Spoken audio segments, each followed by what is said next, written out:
coming to you live from Bless the Mic again.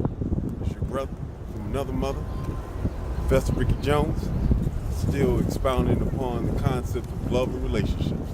Let me begin by, as we talked about last week, we talked about the 5 steps of whether or not you're in love or not. The first step, as I began, was physiological response. Now that physiological response means that you not only feel something, but there's a physical animation that you go through when you're with someone that you love. It's like 2 people in the office that are having a relationship. They don't want to talk about they're having a relationship, but everybody can see that there's something going on. Or when you see your girlfriend on the phone and she's talking to Ray Ray, you can see she's talking to that special person just by the look she has on her face. That's what I mean by physiological response. There's something happens to you physical as well as psychologically when you ground that person that you're in love with. Now we talked about sexual relationships. Now that sexual attraction emphasizes the importance of you wanting to be intimate with the person that you're in love with. If you don't want to be intimate with the person that you're in love with, it becomes an obligation. It becomes a job. It's like that movie Married with Children. And when Peg used to tell her husband it's Tuesday night and he would say, "Are you sure it's Tuesday night?"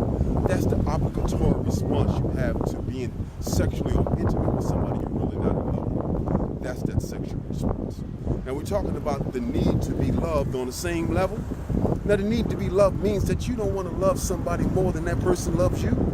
It's time that you start realizing that if you love a person on a certain level, that person has to love you on a similar level, or else you're almost being used. So I think that's very important, loving someone on the same level in which that person loves you. Now the 4th thing, which is very important, the need to be close. Now the need to be close emphasizes that you want this person to be near you. You want to see this person, you want to smell this person, hear this person. If you're not getting these things, that is something wrong with that, because your sense of this void in your life, this sense of emptiness cannot be fulfilled unless this person comes around. So I think it's very important that the need to be close is emphasized, because that's when you are out and you say, "I can't wait to get home to my wife." That's when you're out, you say, "I can't wait to get home to my husband."